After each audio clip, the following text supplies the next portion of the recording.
Wacana blokade laut oleh Amerika Serikat terhadap Iran kembali mencuat di tengah meningkatnya ketegangan kedua negara. Namun, tanggapan Iran atas wacana itu sangat tajam dan langsung ketika Kepala Staf Iran, Abdolrahim Mousavi, memperingatkan kalau setiap eskalasi militer atau upaya untuk mengepung negaranya akan menyulut api yang akan membakar Amerika dan sekutunya. Dia menekankan kalau Iran adalah negara yang kuat, luas, dan tidak terkepung dengan nada yang sangat provokatif. Mousavi menekankan kalau siapapun yang berbicara tentang memberlakukan blokade laut terhadap Iran harus meninjau kembali pelajaran geografi dan geopolitik. Peneliti keamanan internasional Aref D. Gandar menjelaskan kalau pemberlakukan blokade laut terhadap Iran bukanlah pilihan praktis yang sederhana, melainkan terkait dengan realitas geopolitik dan perhitungan strategis yang kompleks. Ia menambahkan kalau Iran memiliki lokasi strategis yang memungkinkannya untuk mengendalikan Teluk Persia, Laut Oman, dan Selat Hormuz, jalur vital untuk energi global. Iran memiliki garis pantai yang panjang,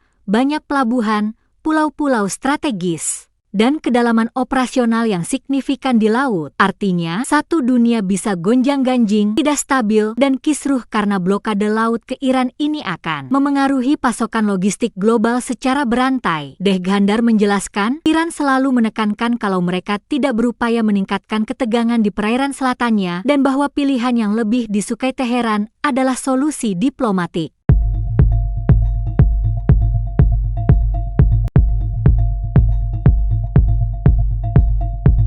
Presiden Iran Masoud Pezeshkian menginstruksikan Menteri Luar Negeri Abbas Araghchi untuk menyiapkan jalur diplomasi dan membuka peluang negosiasi yang adil serta setara dengan Amerika Serikat. Arahan tersebut disampaikan Pezeshkian melalui unggahan di media sosial pada Selasa 3 Februari 2026.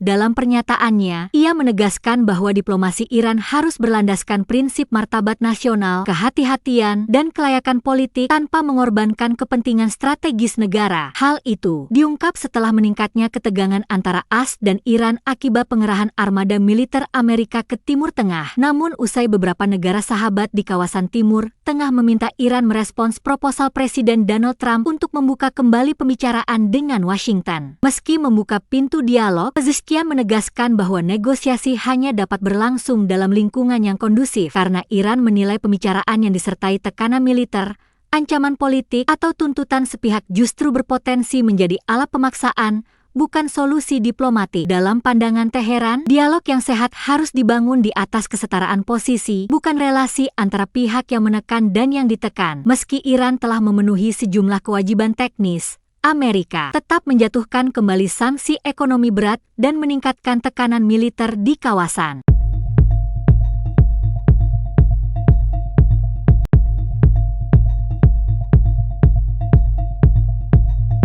Presiden Iran Masoud Pezeshkian memastikan dimulainya pembicaraan nuklir dengan Amerika Serikat. Perintah Masoud Pezeshkian ini setelah Presiden Donald Trump mengancam akan melakukan hal-hal buruk jika tidak tercapai kesepakatan. Namun, Pezeshkian menyampaikan sejumlah syarat sebelum dimulainya negosiasi kesepakatan nuklir dengan Amerika. Diberitakan AP News, Turki telah bekerja di balik layar untuk mewujudkan pembicaraan tersebut di sana akhir pekan ini, bertepatan dengan kunjungan utusan Amerika untuk Timur Tengah, Steve Witkoff, ke wilayah tersebut. Namun, apakah Iran dan Amerika dapat mencapai kesepakatan masih harus dilihat, terutama karena Trump kini telah memasukkan program nuklir Iran dalam daftar tuntutan dari Teheran dalam setiap pembicaraan. Trump memerintahkan pengeboman 3 fasilitas nuklir Iran selama perang 12 hari yang dilancarkan Israel terhadap Iran pada Juni 2025 lalu. Amerika mengirimkan kelompok kapal induk ke Timur Tengah menyusul respons mematikan otoritas Iran terhadap protes anti pemerintah yang memuncak beberapa waktu lalu. Trump mengatakan dia tetap berharap Amerika akan menyelesaikan sesuatu dengan Iran,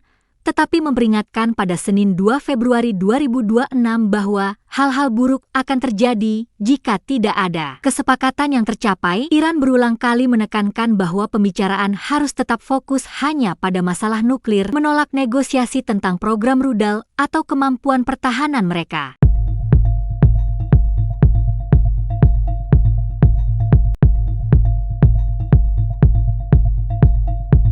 Uni Emirat Arab disebut tengah mematangkan rencana pengambil alihan pemerintahan sipil jalur Gaza melalui pembicaraan tingkat lanjut dengan Amerika Serikat dan Israel. Media tersebut mengungkapkan kalau pembicaraan yang sedang berlangsung antara UEA, Amerika Serikat, dan Israel telah mencapai tahap lanjut. Laporan menyebut UEA bermaksud untuk mengambil alih urusan perdagangan dan mengelola semua pasar di sektor tersebut. UEA juga berencana membeli komoditas yang masuk ke Gaza melalui Israel, di samping menggunakan kontraktor Israel untuk melaksanakan sejumlah tugas. Saluran tersebut menambahkan, pasukan Israel akan dikirim untuk mengamankan seluruh infrastruktur logistik yang akan disediakan oleh UEA. Dengan partisipasi perusahaan keamanan Amerika bersama pasukan keamanan UEA, menurut laporan tersebut, Presiden Uni Emirat Arab Sheikh Mohammed bin Zayed sekitar 1,5 minggu yang lalu menerima undangan dari Presiden Amerika Donald Trump untuk bergabung dengan apa yang disebut Dewan Perdamaian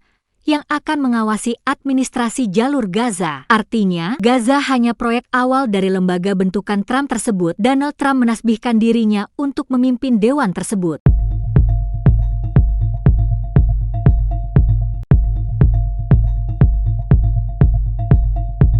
Hamas menyatakan kesiapannya untuk menyerahkan seluruh urusan administrasi jalur Gaza kepada Komite Nasional Independen. Juru bicara Hamas, Hazem Qassem, mengatakan bahwa semua prosedur telah diselesaikan oleh badan-badan pemerintah dan administratif di Gaza untuk menyerahkan semua kekuasaan dan sumber daya kepada Komite Nasional Independen yang bertugas mengelola jalur Gaza. Hamas telah menguasai Gaza sejak tahun 2007 setelah runtuhnya pemerintahan Persatuan Nasional dan meningkatnya perselisihan dengan gerakan Fatah. Komite Nasional untuk Administrasi Gaza digambarkan sebagai badan non-politik yang bertanggung jawab untuk mengawasi urusan layanan sipil sehari-hari. Menurut laporan tersebut, komite ini adalah salah satu dari 4 struktur yang diusulkan untuk mengelola fase transisi di Gaza. Nantinya komite tersebut akan mengelola Gaza bersama Dewan Perdamaian, Dewan Eksekutif Gaza, dan Pasukan Stabilisasi Internasional di bawah rencana Gaza yang dikaitkan dengan Presiden Donald Trump. Tugas utama Komite Nasional adalah mengelola administrasi pemerintahan di jalur Gaza secara kolektif. Tak hanya itu, nantinya komite tersebut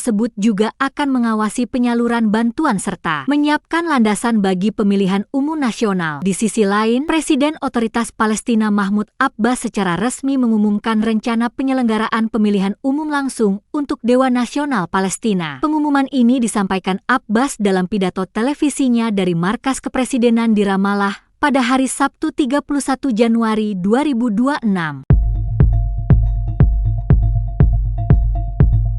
Download Tribun X sekarang, menghadirkan lokal menjadi Indonesia.